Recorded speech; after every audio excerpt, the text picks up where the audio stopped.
The best safety tandem in the league might be no longer.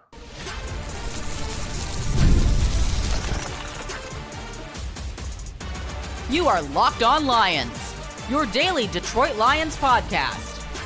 Part of the Locked On Podcast Network, your team every day. All right, what's good, everybody? Matt Dery with you. It is a Friday edition of Locked On Lions right here on the Locked On Podcast Network, your team every day on a Friday, February, my goodness, December 12th into Saturday, December 13th. Thanks for making us your first listen. Thanks for being with us. You guys have been with us for 10 seasons. We have hosted Locked On Lions here for 10 years. We bring you great opinions. We bring you great guests. We bring you daily content right here on Locked On Lions, the #1 sports podcast network on the Locked On Podcast Network. Coming up on the program today, yes, Dan Miller, Lomas Brown, and TJ Lang get some national love. We will explain. We got the predictions. We got to talk about it because not many people are expecting this Lions team to beat the Rams on Sunday. Plus, it is a very tough test on Sunday. We will explain why and how good this Rams team has been. We got to get to injuries and everything else that's going on with that Lions secondary. You'll have to excuse the voice. Got a cold, got laryngitis, working through it. Hopefully we'll be better on Sunday, as we will bring you a post-game pod on Sunday. If you missed our crossover yesterday with Doug McCain, host of Locked On Rams, as he kept calling it the Ramily, please check that out again and subscribe to our Locked On Lions YouTube channel. We'll talk about our Everydayers Club also coming up momentarily, but let's get to it. News of the day. And this just absolutely sucks, because the one thing that we've seen from this Lions team over the last few years and under general manager Brad Holmes is drafting and developing players, keeping players here. And these players have really built themselves to be excellent, talented guys. And you can't get much better than seeing what the Lions secondary has looked like over the last couple of years, and especially their safety duo. At the start of the season and even in the offseason, we talked a lot about it, how PFF ranked Brian Branch and Kerby Joseph as two of the top 6 safeties in the game, and many called them the best safety tandem in the NFL. Last year, Kerby Joseph made the Pro Bowl. He should have been All-Pro. He led the league in interceptions, and we know how good Brian Branch is. All right, a guy that was drafted in the 2nd round just a couple of years ago, big hitter, chock full of talent, and a playmaker on that back end. Well, we know this. The Lions at 8-5 would love nothing more than to go into Los Angeles this weekend and knock off the best team in the NFC, the Rams, who are 10-3, and help their playoff chances. But they're going to have to do so without both guys. And now the question has to be asked, will we ever see Branch and Kerby together on the field again? Because today, Dan Campbell announced this morning, actually, that Kerby Joseph and that injured knee, there's been a setback. And there's a lot of pain in that knee. There have been a lot of reports out there, nothing confirmed from the team, that it could be season ending. The Lions have never said it. But there have been some reports. There's been some rumors out there that what if this knee injury to Kerby Joseph is so bad, and with the cartilage and everything else that's going on with it, that it could be a career-ending injury. The Lions have always denied that, but there have been some doctors, there have been some other experts that have put it out there that this is kind of what Kerby is going through. And now Dan Campbell said there's just been too much pain, despite the fact that Kerby was back at practice a few days this week, but he has suffered a setback, and the team likely is going to be putting him on injured reserve. My question's been for the last few weeks, why wasn't he put on injured reserve? They pretty much wasted a roster spot with him because every week he's been inactive since week 6. But if Kerby Joseph's knee injury is so bad that this could be career-ending, you got Brian Branch out the rest of this year with a torn Achilles. You know he's likely not going to start next year on time as he rehabs that injury. You have to ask the question, will they ever be on the field again together? And I think it's a fair question. These two guys together were really good, and the Lions have never, at least since, and I've been here since August of 96, all right? So I go back to the 96 season, and I can remember when the Lions had some good players in their secondary. And you look at a guy like Mark Carrier that comes to mind. That was a pretty good Lion as a safety that, of course, started his career with the Bears and then played some good years with the Lions. There have been other guys that have been on that back end that have been pretty good for this team, Benny Blades and others. But, man, this duo was really, really good and really a staple for that pass defense and helped the guys up front. Joseph was a ball hawk. Branch has been all over the field for the last 2-3 years tackling. He brings everybody down, and I understand it. He's such a sure tackler, but he also has a reputation of a bit of a headhunter, cheap shot artist, all of that. Kerby got that same reputation a few years ago. If you remember, Matthew Stafford told him he was dirty AF during the game when he knocked out Higbee, the tight end, with a low hit. But regardless, when teams game planned against Detroit, all right, going into even this season, they always circled 3 guys: Aiden Hutchinson, Kerby Joseph, and Brian Branch. And wow, would this absolutely suck if those 2 guys never played together again. But I think it's a legitimate question that we have to ask. Is it going to happen? Branch is not going to likely start next season ready to play. Kerby Joseph could rehab. He could have surgery. But this has been a very head-scratching injury here because every week the Lions have put him out at practice. They've tried him. There have been a few weeks that you knew he wasn't going to play, and now a setback. And that's really all Dan Campbell would say today, but we know he's not going to play this week. And look, they're going to put him on IR. He's going to be done for the rest of the year. And there's only 4 games left. There's no reason to trot him back out there. But man, when was the last time the Lions had 2 safeties this dominant, this good? And now we're at a point where going into next year, looking either at the draft or free agency, the Lions are going to have to take a long look at adding somebody on that back end if this Kerby injury is that serious. And for Branch to come back from a torn Achilles, the good news is it's not ruptured like a Tyrese Halliburton with the Indiana Pacers or Jason Tatum with the Celtics in the NBA. And remember, Durant hit his ruptured Achilles. And just those are the ones off the top of my head that I can recall. It took him about a year to get back. Torn Achilles, you hope that Branch can be ready for the start of next season. Excuse me.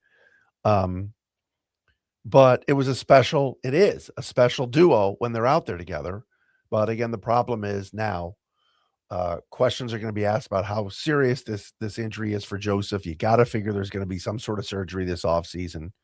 And the Lions have been lucky here the last couple of years. And again, Brian Branch was a 2nd-round pick. Joseph was 3rd or 4th round. He got out of Illinois. You've got to credit Brad Holmes for finding 2 guys that they drafted, they developed.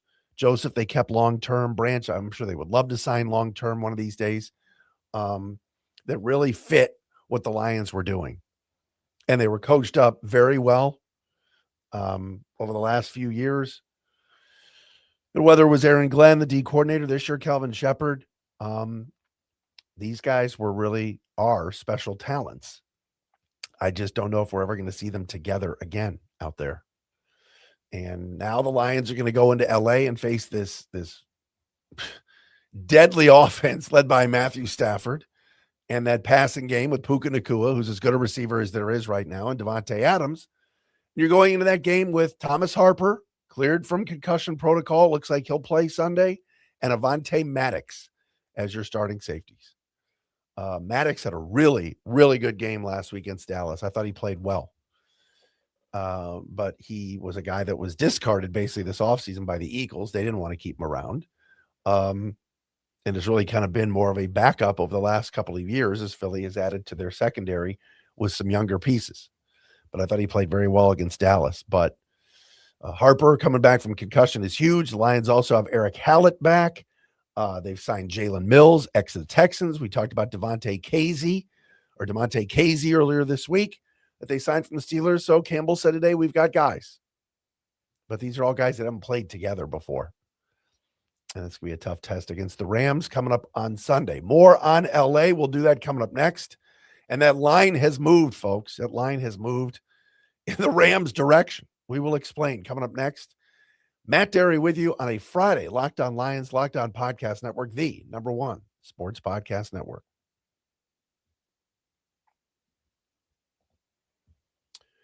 And Locked On Lions today brought to you by our friends at ZocDoc. Guys, it's 2025, almost 2026. And those days of waiting for something to become a full-blown emergency before you see a doctor, they're over. No more walking it off for 6 months. No more pretending that weird shoulder stiffness is just sleeping wrong. It's time to take your health seriously. And ZocDoc makes that easier than ever, because staying healthy is more than hitting the gym or eating right. It's about actually getting things checked out when something feels off. Using ZocDoc makes scheduling easier. Search for in-network doctors and book right in the app. Real appointment times are listed, including some same-day visits. No more back and forth phone calls or waiting weeks to be seen. So stop putting off your doctor's appointments. Get the care you need. Go to ZocDoc.com/LockedOnNFL to find and instantly book a top-rated doctor today. That's ZocDoc.com/LockedOnNFL. ZocDoc.com/LockedOnNFL. And hey, we're also brought to you by our friends at Car Gurus. Car shopping should feel exciting, not confusing. And with Car Gurus, you get the confidence you deserve. They cut through all the noise so you can actually see the best deals on the cars you want, because when it comes to a big purchase, you deserve the best deal. And Car Gurus makes that whole process simple by giving you real information, real deal ratings, and more listings than anyone else. So you can shop the way you want.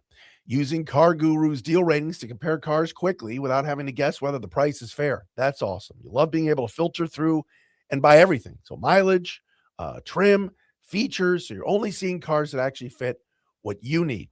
Car Gurus connects you with trusted dealerships for a transparent and hassle-free buying process. With over 4 million listings, the most of any major online automotive marketplace, you'll always find the best deal. Shop the way you want with the tools, data, and unbiased deal ratings that make it easy. Buy or sell your next car today at cargurus.com. That's CARGURUS.com.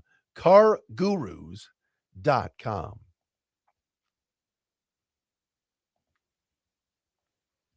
Excuse me, Matt Dery back with you. Cough, laryngitis, be damned.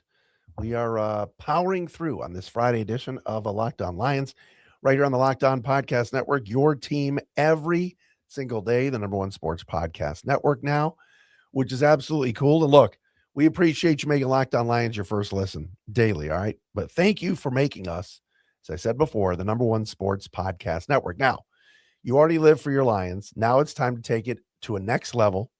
And you can go ad-free. Join our Locked On Lions Everydayer Club and get Locked On Lions with no interruptions, members-only Discord access, and more for just $5 a month or $50 a year. You go to lockedonlions.supercast.com or check the link in the show notes to learn more. A couple of our everydayers I met yesterday. Dan Kashia. Dan's a good man. Dan Wysocki as well. So the two Dans, Dan, met them yesterday, came up to me at various networking events that I was at, hence why I'm now sick, and said to say hello. And they're both everydayers, and I appreciate all the everydayers that are with us here on Locked On Lions. All right. Sunday, I would venture to say if the Lions go into Los Angeles, excuse me, and beat the Rams Sunday, this would be as good a regular season win as I can remember the Lions having. And this even goes back to the opener in Kansas City a few years ago when no one thought the Lions were going to beat the Chiefs, the defending Super Bowl champs. What about to end the 9-8 season in 2022 at Green Bay, week 18, with nothing to play for? Was such an impressive win. This one would be right up there. Our friends at FanDuel had the Lions as 4.5-point underdogs. Opening line was on Monday or Sunday night. The Lions are now 6-point dogs going into LA. And I understand it. The Rams have won 10 games. They're 10-3. They've won 7 of their last 8. There are 3 losses at Philly by 7. Home against San Francisco on a Thursday night by 3 in overtime. And at Carolina 2 weeks ago by 3. That's it. Matthew Stafford is putting up MVP numbers. You've got Kyron Williams and Blake Corum both running for 100 yards in games. You've got the best arguably one of the top 5 receivers in the game, and Puka Nacua last week, $167 against Arizona in terms of yardage. Devontae Adams has had huge games for this team and has been an unbelievable addition to this Rams offense. And their defense and first of all, their offensive line run blocking has been unreal. Every position, I think Jeremy Reisman pointed this out at Pride of Detroit. Every position on the offensive line, left tackle, left guard, center, right guard, right tackle, are all in the top 6 in run blocking, according to PFF. And that defense has been fantastic. Jared Verse, the guys up front, Kobe Turner have been good. We talked about the other day. I think the secondary is a little susceptible. All right. But last weekend, blew out Arizona. Blew them out 45-17 at Arizona. Their last 2 home games, or last 4 home games, routed Jacksonville, routed New Orleans, beat Seattle, who was right on their heels in the NFC West, and smoked Tampa Bay. Now, look, Tampa Bay lost last night to the Falcons. I don't know what's going on with Todd Bowles' club, but it's not a good scene. But this is as good a team as the Lions have faced all year. You got to do it on the road. You got to do it at their place. And I know, look, SoFi Stadium, I still say it's going to be packed with Lions fans. I'm not scared of the stadium or the crowd, but you're going cross country. The Lions haven't played consistently good football in weeks. And I think it's going to be a very, very difficult game. I've predicted the Lions to win, I believe, every game this year that they've played. I think I picked them even in week 1 to beat the Packers by a field goal. I don't think the Lions are winning this week, everybody. I'm sorry. I know you. Maybe you want to hear me. Look, can they win? Absolutely. If this offense gets humming, if they are to protect Jared Goff, if Jahmyr Gibbs starts going off and making his cuts and getting into some open spaces, and you got Jameson Williams and Amon-Ra St. Brown against that secondary, I like that matchup. But man, you're going up against Stafford with Maddox and Thomas Harper, and no Terrion Arnold. I'm concerned. I think LA is really good. I think Stafford's sick of losing to the Lions. Last 2 times he's played Detroit, of course, playoff game in 2023, the opener last year, 2024. Those were both L's, and they were both close games. I think he wants this game.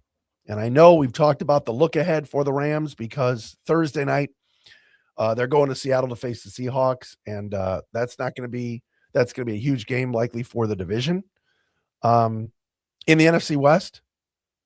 But I think it's going to be a very difficult task, and there's a reason why in Vegas the number has gone up that the Lions are 6-point underdogs. So I hope I'm wrong. I hope the Lions take care of business and then win this game. I think it's going to be a very, very tall task. And you talk about predictions. Nobody's picking the Lions. Nobody. Saw this on prideofdetroit.com today. Pete Prisco, CBS Sports, Rams 34, Lions 27. Bill Bender, Sporting News, Rams 28, Lions 24. Mike Florio and Chris Sims on Pro Football Talk, Rams 30, Lions 27, Rams 38, Lions 35. NFL.com, all 5 of their experts pick the Rams. USA Today staff, USA staff, 2 pick the Lions, 4 pick the Rams. 11 ESPN.com experts, 6 took the Rams, 5 took the Lions. So a few have Detroit.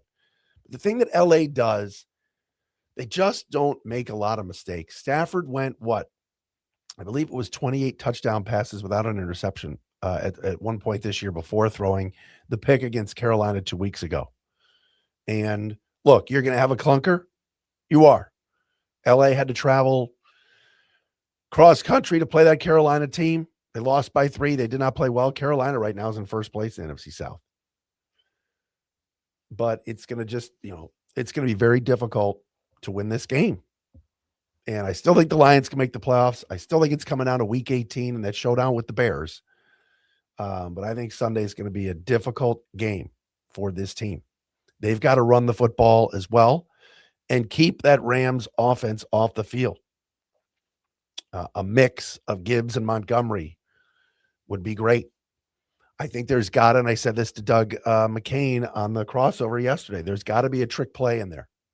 I think the Lions empty the bag in this game. Do something creative, something wild. I know Ben Johnson's gone, but if they can dig into that bag of tricks and pull something off here, I just get a sense something's coming this week. I don't know if it's a fake punt. I'm not sure what it is, but we'll have to see.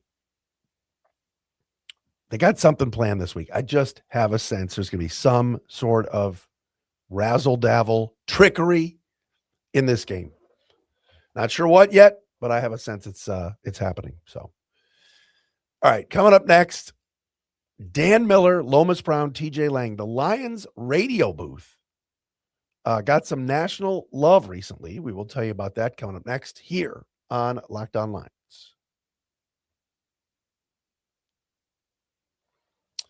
And Locked On Lions Afford Today, brought to you by our friends at Prize Picks. Don't you love when you're looking for something and you can't find it? Oh, there we go. Prize Picks. All right. If you're on YouTube, you see the graphic. Prize Picks is the best, folks. The holiday season is one of the best times for sports, right? We got bowl games coming up. We got big basketball matchups, playoff pushes in the NFL. It's all happening at once. And while we're all making choices every day, one of those fun places to make the right call is Prize Picks. Prize Picks is the easiest way to get in on daily fantasy. You just pick more or less on at least 2 player stat projections, lock in your lineup, and you're in the game. And it's simple, fast, and available in 45 states, including California, Texas, Florida, and Georgia. The early payout feature with Prize Picks is a great bonus. When your lineup starts strong, you may get the option to cash out early. And the new Stacks feature lets you choose the same player up to 3 times in one lineup, like more on a quarterback's passing yards, touchdowns, and rushing yards. Download the Prize Picks app today. Do it. Use the code LOCKEDONNFL to get $50 in lineups after you play your first $5 lineup. That's code LOCKEDONNFL to get $50 in lineups after you play your first $5 lineup. Prize Picks. It's good to be right.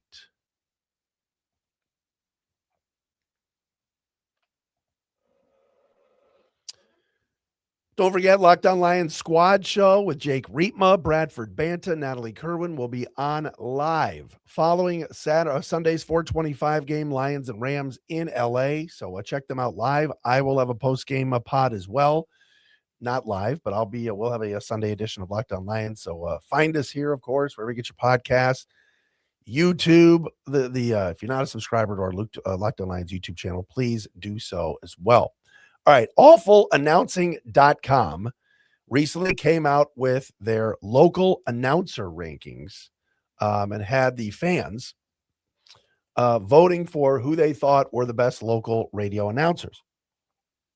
Now, here in Detroit, we know this. A lot of the fans love the local broadcast that includes Dan Miller, Lomas Brown, Dan, and TJ Lang. By the way, I saw Lomas yesterday at the Southeast Michigan Chamber holiday party and luncheon, and Lomas is doing great. It was good to see him. He thinks the Lions have a chance to win, so shout out to Lomas. But they ranked all 32 NFL announcer teams, and yes, the Lions announcing team of Dan Miller, Lomas Brown, and TJ Lang finished in the top 5 at number 5. All right. So the only folks to do better than the Lions broadcast team was number 1, the Green Bay Packers radio team. And for a lot of you, you're like, I don't ever listen to these people, but we got to give the Lions some love and the Lions booth some love because they came in top 5. That's pretty good. Green Bay Packers, Wayne Larrivee and Larry McCarron finished first. Wayne Larrivee's been the longtime voice of the Packers. He was the voice of the Bears for years. My boy, Dave Pasch, who I went to college with, a great friend of mine, finished number 2 with the Arizona Cardinals booth. He and AQ Shipley, the Jets booth. Bob Wischusen and Anthony Becht was 3rd. Philadelphia Eagles booth, Merrill Reese, who's been there since like the 70s, and Mike Quick came in at number 4. And then the Lions booth, Dan Miller, Lomas Brown, TJ Lang finished 5th. Most common grade they got was a B. And Awful Announcing wrote, the Lions barely beat out the Buccaneers for a top 5 slot. This booth earned 40 A grades, 41 Bs from 124 votes, and just 6 Fs. Miller drew a lot of praise, some of that including, quote, brings tons of excitement, outstanding, the best in the business, great description, perfect tone and timing and awareness. It's been a joy seeing Dan Miller call a sustained run of success. Lomas took more criticism, including, quote, unlistenable, and brings nothing to the broadcast. But Lang received plaudits, including a nice addition, and great, end quote. So congratulations to Dan, Lomas, and TJ for making the top 5. The worst booth, by the way, and who came in dead last at number 32 was Jimmy Slow and Joe Rose, who calls the Miami Dolphin games. So if you have Sirius or XM or whatever, and you're checking out, if you're driving around and you ever listen to other broadcasts, Lions earned a top 5 grade. So I think that is pretty cool for them. We got to give them some love. That's the fans voting. If you ever listen to the Charger broadcast, that's a rough listen. That one, I was surprised. They finished like 19th. I figured they'd be way in the back. And you guys know I'm a big Jeff Joniak fan who does the Bears. Touchdown Bears. Joniak and the Bears broadcast finished 9th, and the Vikings broadcast with Paul Allen, who's a character, finished at 10. Our buddy Andrew Siciliano, we have on the podcast a lot. He's the voice of the Browns. They were 11th, but Lions got a top 5 grade. So congratulations to Dan, Lomas, and TJ. All right. I think the Rams win this weekend. I think it's going to be 31-27, something like that. I think there's going to be some points in this game. I think the Lions will score in this game. I just think it's going to be tough to go into LA and beat this team. The Rams are playing really, really good football. And now you don't have Brian Branch, who I just think is so spectacular, and no Kerby Joseph. I think it's going to be a very rough, tough day for the secondary for sure. That'll be it for our Friday edition of Locked On Lions. We appreciate all of you making us your first listen. Please do not forget to check out our Everydayers Club. Please do that. You look for it. You'll see it in the show notes here. And we will join you again on Sunday following Lions and Rams. Have a good rest of the weekend, everybody.